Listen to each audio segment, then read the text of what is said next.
So good day, everyone. Welcome to the latest webinar from.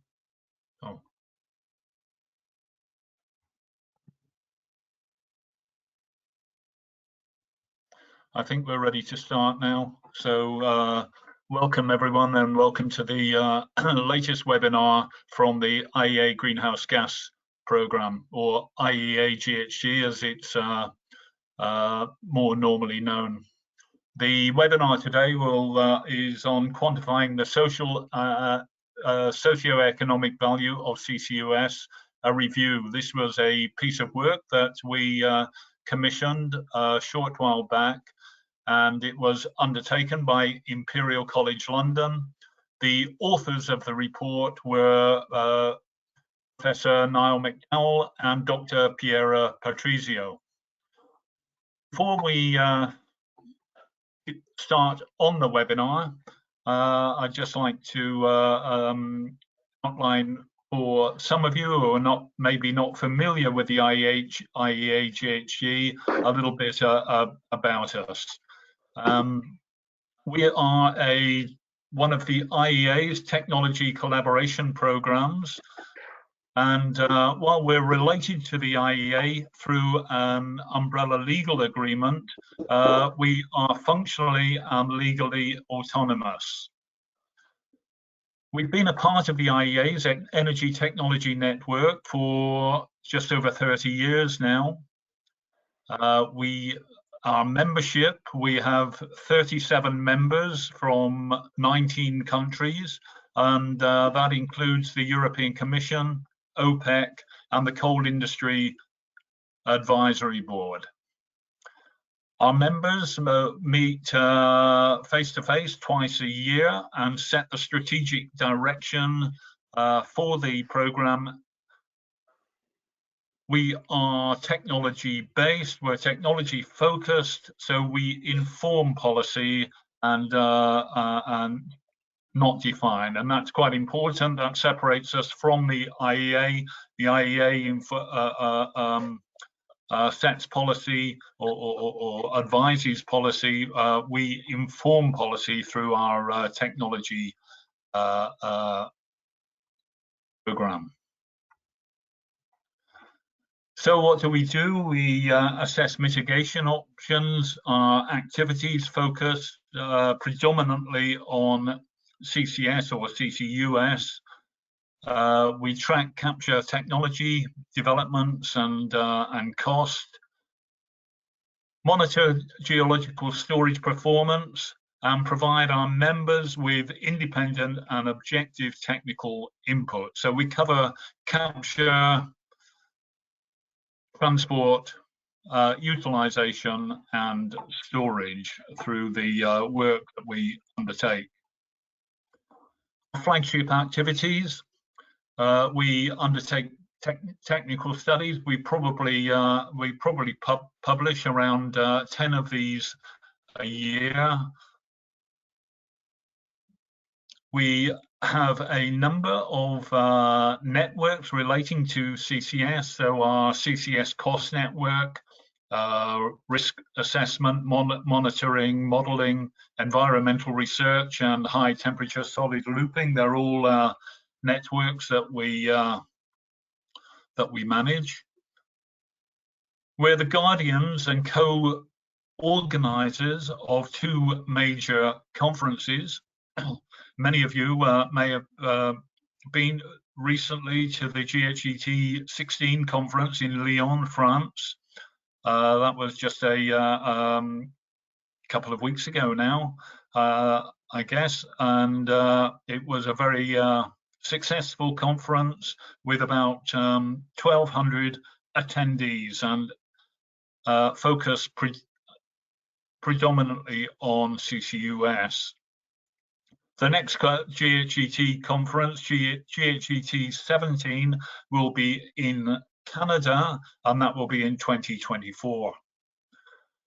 The Post-Combustion Capture Conference, PCCC, our 7th Post-Combustion Capture Conference, will be held in Pittsburgh next year. in September, 25th to 27th of September, and we hope that many of you will note that in your diaries and be ready to put together abstracts for presentation of papers at that conference. We also run International CCS Summer School. That's not been held for a couple of years due to COVID break, but the one is due now very shortly, the end of November, beginning of December in Bandung, Indonesia. We undertake peer reviews for several organizations engaged in international regulatory developments, and we collaborate closely with those organizations that I've mentioned there. Here, these are our members, and you can see the flags representing the countries on the inside.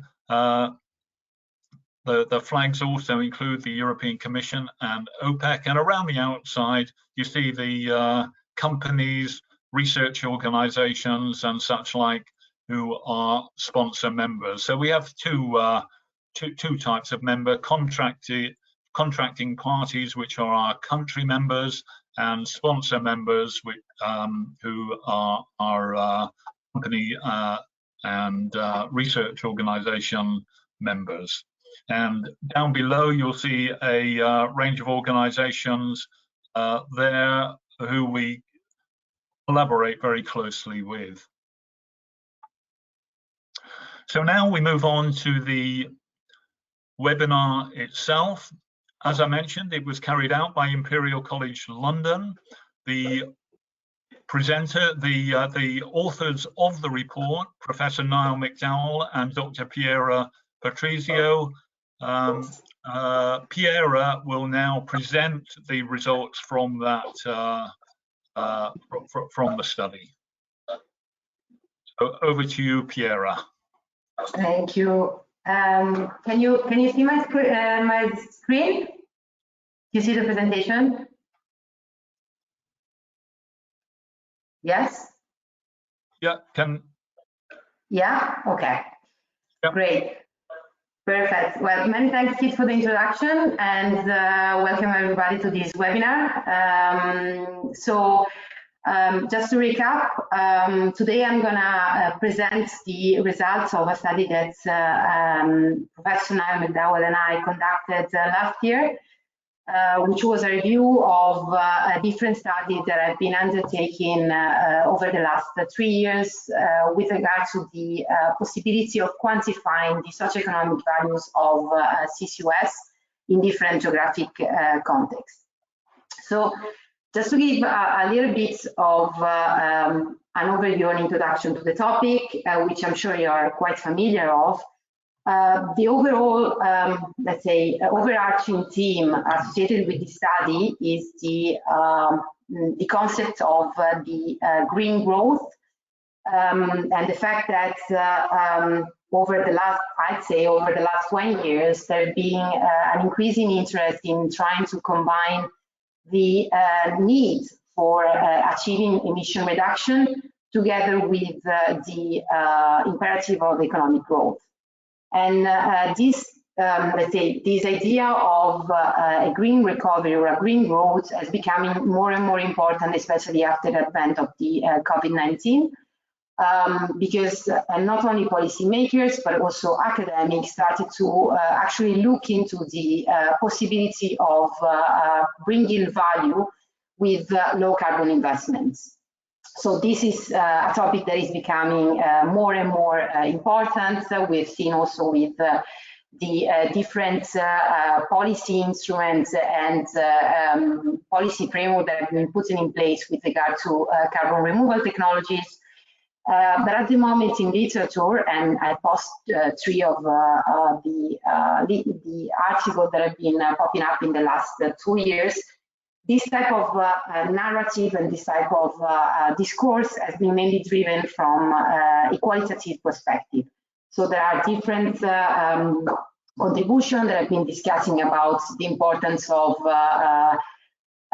the green investment to deliver green jobs, or the importance of actually understanding where the value is created with regard to the manufacturing of this technology, so that in order to protect supply chain and so on.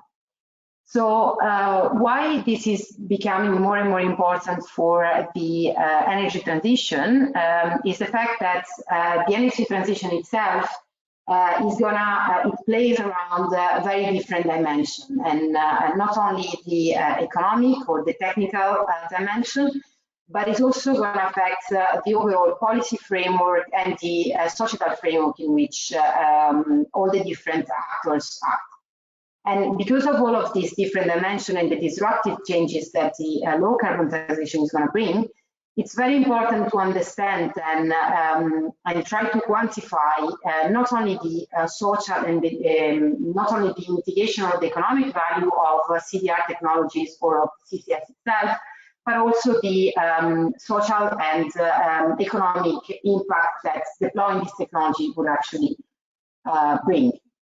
And so the starting point of this analysis is that it's important to identify actually metrics that can capture the socio-economic value of CCS or of low carbon technology, so that analysts and policymakers can use this metric in order to then make informed policy decisions.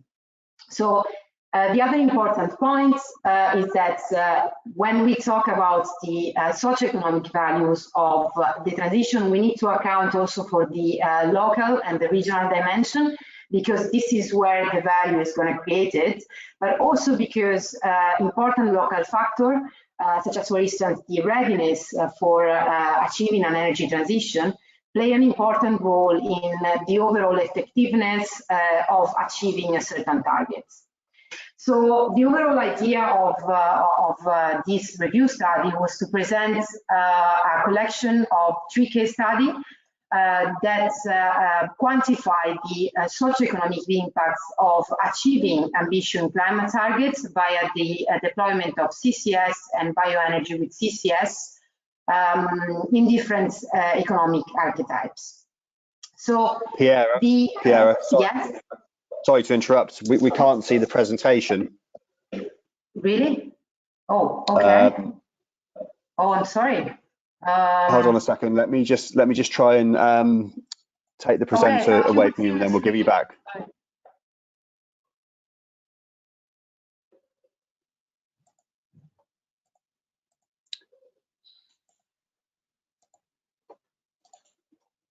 Can you see it now? Okay, so let's try resetting it. Yeah, you can see it now. Yeah. Okay. Sorry about that. All right. No worries. Well, I apologies. Yeah. Okay. There was not that much content, so okay. All working now. Thank you. Okay, great. Perfect. So, just to recap what I was saying, the 3 important key factors that after kind of like reading the literature and conducting some analysis also of the green literature, that we kind of like decided to focus on when quantifying the socioeconomic value of CCS, where A, the socioeconomic readiness, B, the sectoral heterogeneity, and 3, the regional economic interdependencies. So with regard to the socioeconomic readiness, as I mentioned before, when we want to really account for the value created by a certain low carbon investment, we need to account for local factors, such as, for instance, the access to natural resources or the presence of geopolitical constraints, or even the presence of a favorable policy framework that can foster the deployment of this technology at a regional scale. With regard to the sectorial heterogeneity, it's important also to account for the economic structure of a certain region and also the composition of the labor force, because the value and the jobs that are created with a certain investment depend on the availability of skills and also on where actually, on the industrial strength, so where actually the value can be retained within a certain economy. And third, the third important part, which I'm going to explore later on in the presentation, are the regional and economic interdependencies. And this refers to the fact that CCS, but also other complex low carbon technology are generally characterized by very long extended and integrated supply chain, and therefore understanding how the different actors in the supply chain relate to each other and where are they located.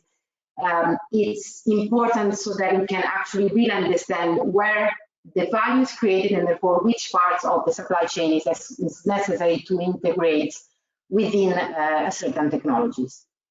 So moving on the approach, I'm going to present a little bit the framework that we have been developing over the last 4 years.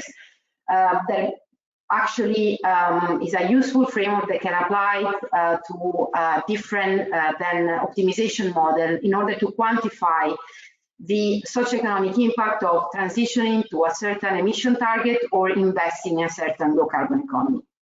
So here you see more or less the 4 different steps of this framework that starts with the value chain mapping. The value chain mapping is an initial step which is quite important, and is the step that allows us to disaggregate the investment on a certain technology within its different parts and allocate this investment within the different sector of the economy.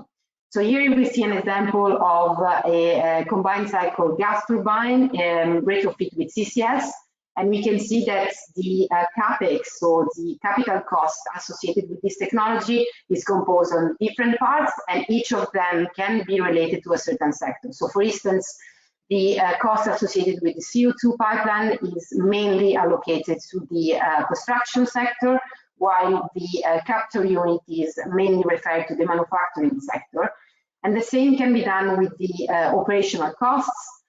For instance, in the case of a natural gas, we can see that the majority of the operating costs related to the cost of the natural gas, which can or cannot be allocated to the mining sector, depending on whether or not this natural gas is actually sourced domestically or imported.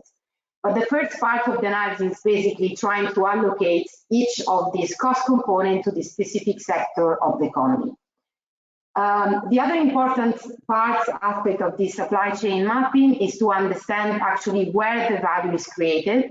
And this is where the trades in manufacturing comes into play. And it's a very important and distinctive feature of this approach, in the sense that we need to actually account for 3 specific aspects. The first one is the presence of local expertise or the level of supply chain integration. So for instance, if we take the case of a CCS plant, if a certain country or a certain region has access to a CO2 or to an infrastructure that can be exploited, or to as a history of local expertise within the CCS sector, then most probably the value of the investment would be retained in the domestic economy. And this can be captured either by looking at existing enterprise or existing industries that are present at local level, or by looking at the statistical data. This is the case, for instance, of one of the main data that we have been looking for one of the analyses, which is the trade in manufacturing. This shows the trade in manufacturing between the European countries. And we can see, for instance, that in the case of a certain manufacturing sector, the majority of the value is actually retained and created in a few countries, such as France, Germany, and Italy, meaning that if a certain investment requires a specific component, and most probably that component, for instance, in the case of Czech Republic, would be manufactured and then outsourced from another country, and therefore would not create value for the domestic economy. And that's an important factor to account. And then with regard to the operational parts of these investments, so with regard, for instance, to the natural resources, it's important to understand whether or not the feedstock for a certain low carbon project are actually imported or not. So in the case, for instance, of biomass, and this is the case of UK. We know that UK import a large majority of biomass, and therefore all of the investment and all of the costs associated with the purchasing of this biomass would actually create value elsewhere rather than in the domestic economy. The second part of the analysis is the socio-economic analysis, and this is where kind of like the juice of the analysis takes part, because after allocating all of these costs to the different sector, we need to translate these costs into value. And this is done by considering the jobs and economic development impact model, which is a model that has been firstly developed by NRL around the beginning of 2000, and we've adapted and extended to include a wide range of technology, including CCS. The overall concept of JEDI is to translate these costs into socioeconomic metrics such as the value added and jobs that can be direct job, indirect jobs, or induced jobs. But the most important fact is that JEDI basically link this investment analysis with input-output tables, so with macroeconomic metrics derived from available statistics. So there are a wide range of socioeconomic indicators that can be extrapolated from JEDI. The most important, as I mentioned before, is the gross value added, which is the value created in a certain sector of the economy, but also the labor composition, so the different skills that are available in a certain region, as well as the wages. All of these metrics then translate in jobs being created and type of jobs, of course, being created as well. So here is another breakdown of the type of data that are needed for this analysis, and this is, for instance, it's a snapshot of the composition of the structure of the economy, considering different regions in the UK. And we can see that here the color scale represents the value added share of the investment. And basically is a measure that allows us to understand where the value is created and how much of the investment is actually translated in economic value for the different sector. And this is, of course, very much country-specific, but also region-specific.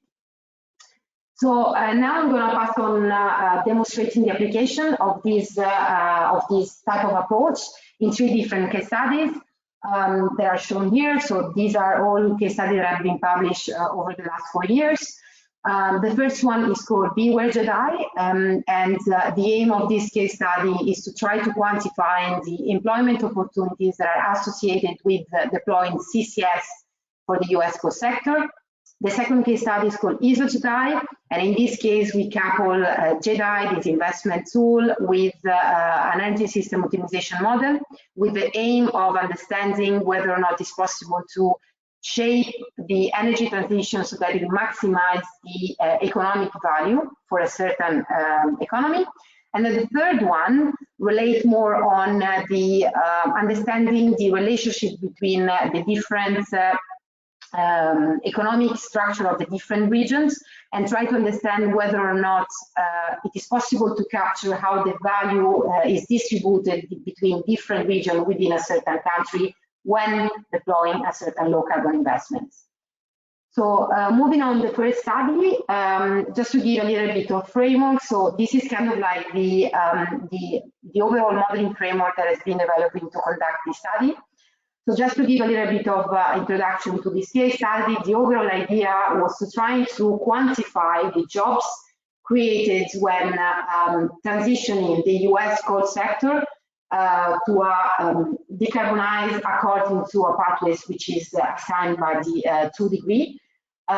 So the overall idea was to take different decarbonization opportunity, decarbonization technology for the US coal sector, being CCS, SPEC, or energy efficiency and natural gas, so replacement of coal with natural gas. The overall approach is to consider many different spatial data, such as, for instance, the availability. I'm going to use my pointer now if I can. Let's see. Pointer. Okay, great. So the idea was to use different spatial data, such as, for instance, the availability of local biomass for BECCS, the presence of transport infrastructure, both for the transport of this biomass, but also for CO2 pipeline, and also the location of CO2 storage within the US. And then the overall idea was to model in a cost minimization fashion the transition of the US co-sector to 2050, and then in a post-processing mode, understanding what are actually the jobs created within the different sector of the economy. So this is how the transition look like. On the left-hand side, we can see how the electricity generation for the US co-sector would look like in a business as usual scenario. And we can see that in any case, we see a reduction in the contribution of the US co-sector from 98% to 35%. And this is mainly associated with the retirement of the coal plant due to aging. And the replacement with natural gas because this is more economical. And then the other scenario is the one that we care about, is the 2-degree scenario, in which we see that the model choose to start building BECCS and CCS in replacements to coal, actually to retrofit US coal plants with BECCS. And BECCS actually started ramping up from 2030. And overall, we see that we have a drastic reduction in emission by 2050, thanks also to the negative emissions that have been realized by BECCS. Of course, this comes with costs, and this is let's say associated with mainly with the transition of the US co-sector and the implementation of these low carbon technologies. And we can see that the cumulative investment in electricity generation from 2020 to 2050 increase of 4 times, and is mainly associated with the ramp up of BECCS starting from 2030. However, at the same time, we are also able to quantify the benefits that are associated with this transition, which are represented here, and these are the employment variation by 2050. We can see that we have a certain amount of jobs being retained thanks to the retrofit of coal with BECCS, especially in a region where the US coal plants are located. But there are also new jobs being created, and that these jobs are distributed along all of the different states in the US. If we combine this map with the sectoral disaggregation of the employment, we can also understand how jobs are created and retained between the different sectors. We can see, for instance, that the majority of jobs created are in the agriculture and construction and are associated with the biomass activities, but also with the building of the CO2 pipeline and the CCS infrastructure, while the majority of jobs are being retained in the mining sector, because of course we are basically retrofitting the existing US coal plants so that all of the emissions are basically abated. So just to recap the results, the quantitative result of this case study. It is possible, according to our analysis, to actually not only achieving the emission reduction that are required from the Paris Agreement for the US co-sector. We see that in a 2-degree scenario, which is represented in green, we have an overall emission reduction of 1.4 gigaton of CO2 per year. This is associated with the creation of 22,000 jobs and the retainment of around 40,000 jobs. And of course, this also comes at a certain cost and an increase of $33 per megawatt hour in terms of levelized cost of electricity for the US coal sector. The second case study that I'd like to show you is a case study which was kind of like a follow-up from a previous one. And in this case, the idea was to take a step forward and instead of like just simply quantify the jobs in a post-processing fashion, so after already identifying what would be the transition for a certain sector, to actually see if it's possible to drive the transition so that instead of minimizing the cost, the value would be maximized. So this is the framework that has been developed in this case. you can see that at the core of the framework we have the ISO model, which is this energy system optimization framework, which is developed and maintained at Imperial College, which contain a large variety of low carbon technology, including CCS.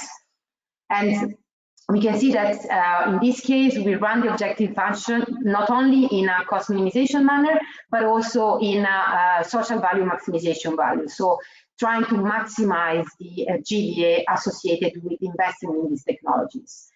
The important dimension that I mentioned before is that this framework is actually acting in 4 different parts of the society. So because of the approach that I've shown before, we are actually able to look at the where the value is created through the value chain mapping and the structure of the economy, but also what are the employment projections depending on the composition of the labor force.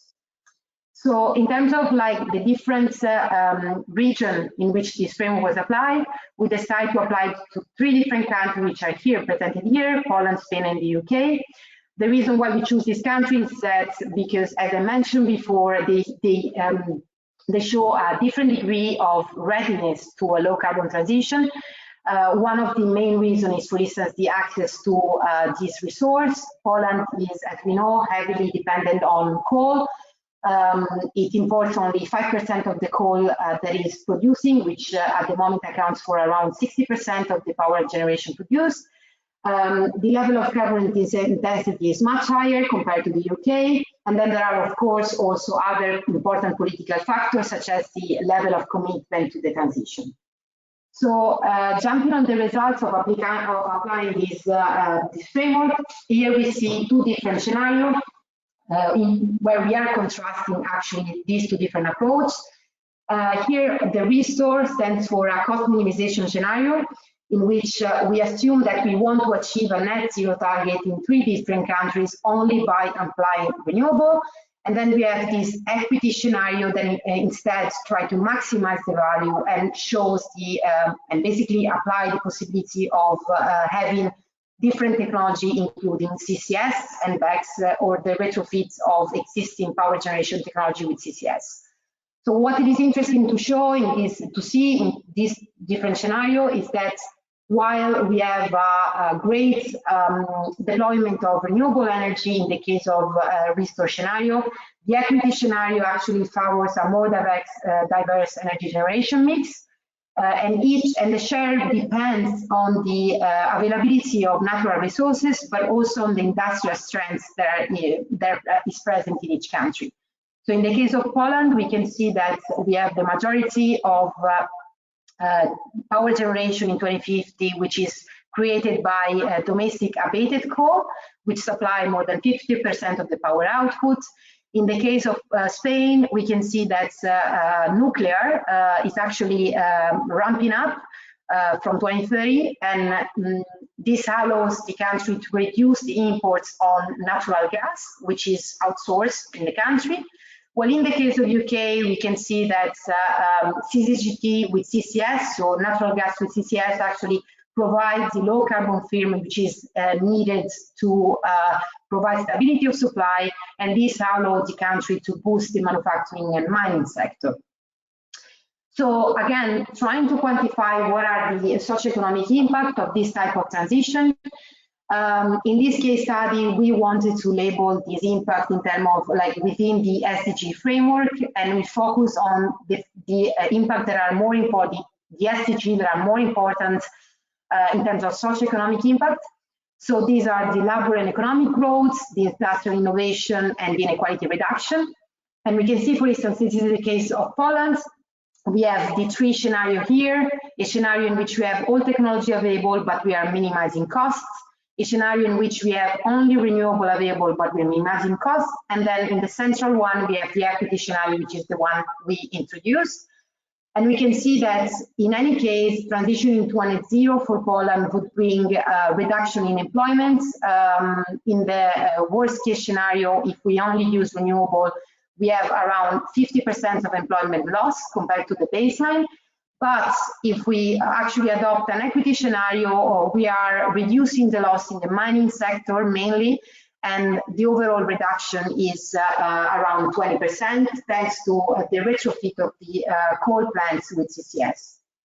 In the case of Spain, we can see that because Spain actually has a great history and has quite some industrial assets with regard to the not only the manufacturing of renewable, but also of nuclear power, we can see that in any case, for Spain, when transition into net zero, this would bring actually employment creation in all scenarios investigated. But in any case, the equity scenario, when we're actually maximizing cost, we can capture also the value that is embedded in investment in nuclear power, which is a domestic resource in case of Spain. And this allowed the country to actually increase the employment, the labor force by 45% compared to the baseline employed in the labor sector.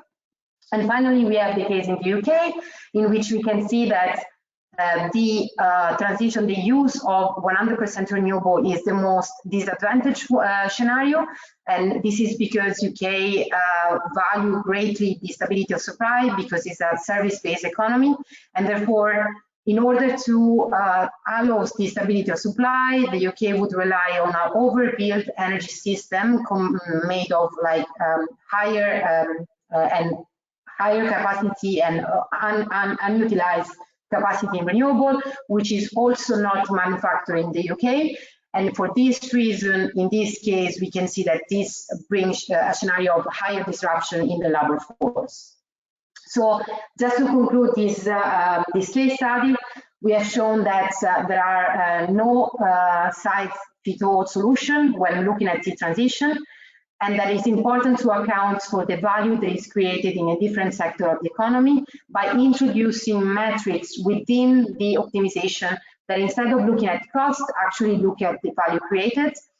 The overall pathways that are followed by each country is going to very much depend on their portfolio of local resources and industrial assets, and this is our important factor to take into account.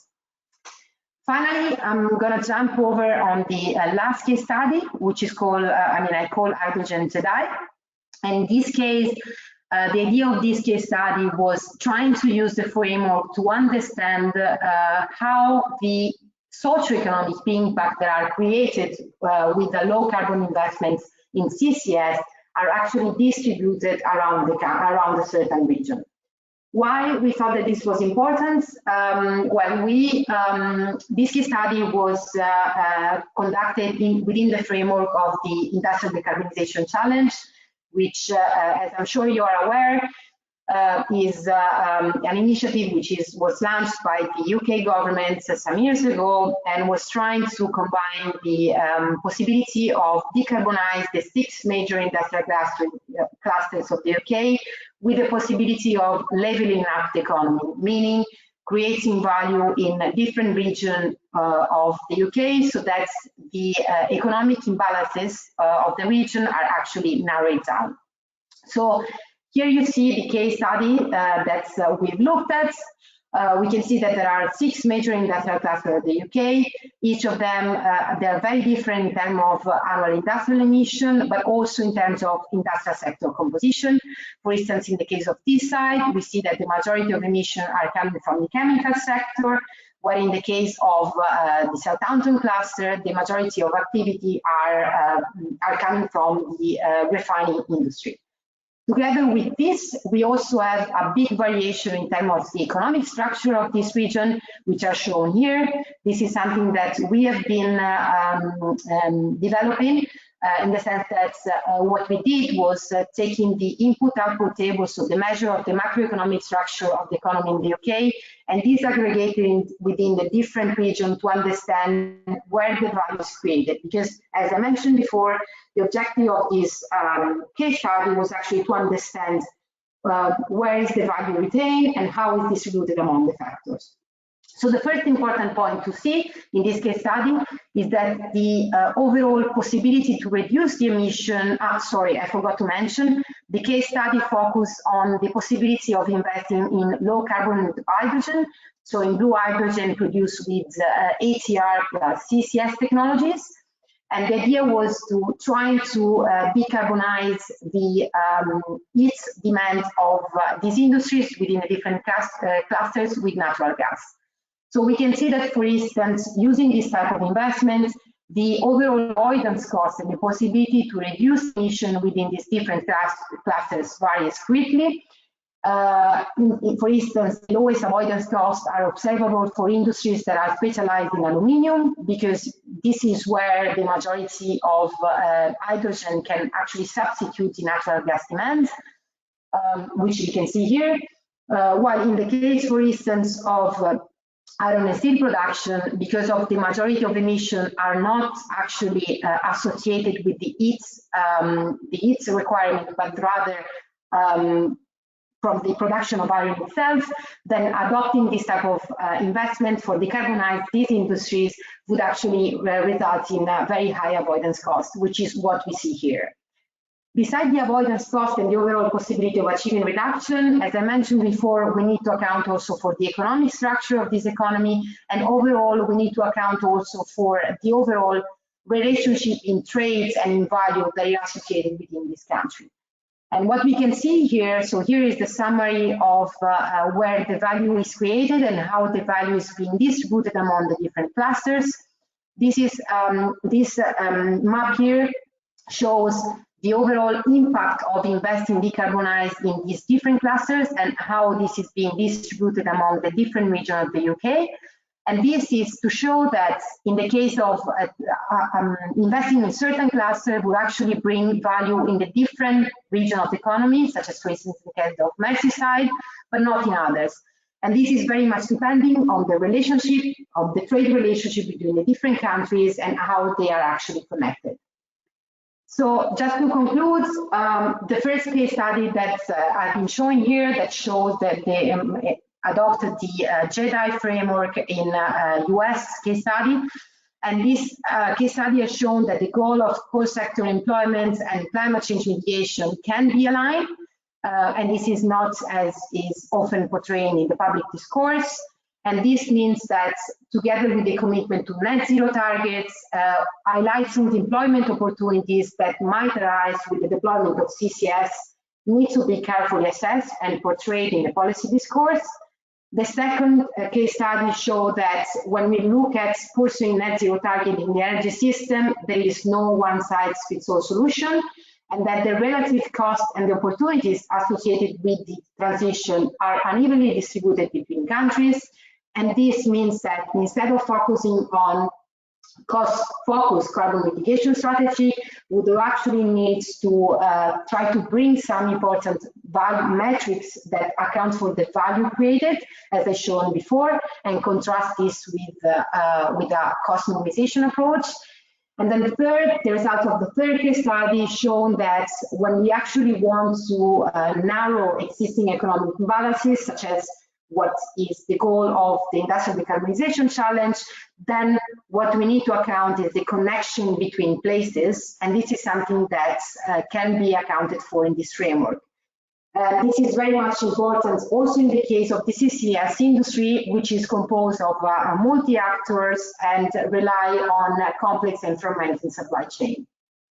So just to conclude, area of put to words, the idea now in terms of like next step could be to try to disaggregate this analysis also to account for the skills availability within the different sector, and also to understand how actually different countries and different sectors need to be boosted and invested on in order to realize the maximum value when we talk about CCS, the CCS industries in different regions.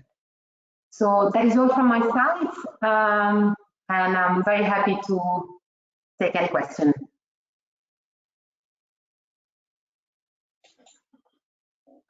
Thank you very much, Piera.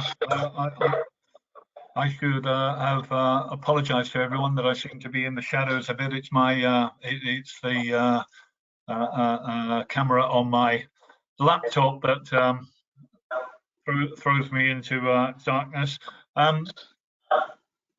One question that's come, Piera, in a number of your, well, in some of your case studies, BECCS plays an important role. What limitations do you put on access to biomass, and where the biomass is transported over longer distances, what account is taken of the CO2 created through that? Yeah, so well, I mean, so this is accounted for in different dimensions. So from the economic perspective, of course, transporting the biomass for like over long distances, of course, impact also on the overall costs of back solution because of the high length of the supply chain, but also on the overall carbon balance. So for instance, in the case of the first case study, which was focusing only on the US, that was not the case because we were using only domestic resources. But in the case, for instance, of the second case study, as I mentioned before, in the case of the UK, that was relying on imports on biomass, and therefore the overall carbon balance of the solution was actually reduced. And this is important also from a socio-economic perspective, in the sense that all of this biomass actually do not, like all of the value that is created in the forestry sector is created elsewhere and is not created in the UK, and therefore is not accounted for. So the majority of the operational costs are associated mainly with the forestry activities and the agricultural activities for certain energy crops, for instance, and do not create value in the economy. Okay, thank you. A second question. You put up a slide with your future plans.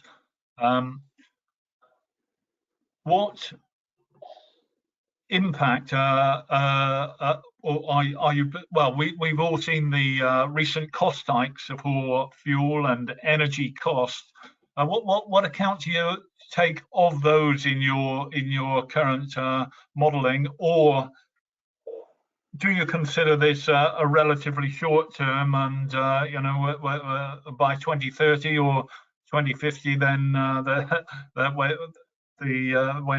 for your modeling, do you you know, are these sort of recent hikes discounted?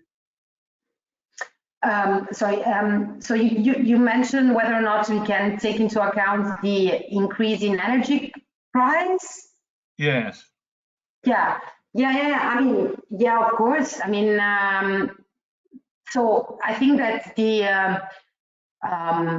so one of the main advantage of using this type of framework is that we can account for kind of like local factor and economic factor at the regional level. So in the same way as we can account, for instance, of the share of natural gas being imported, we can also account for changes in price.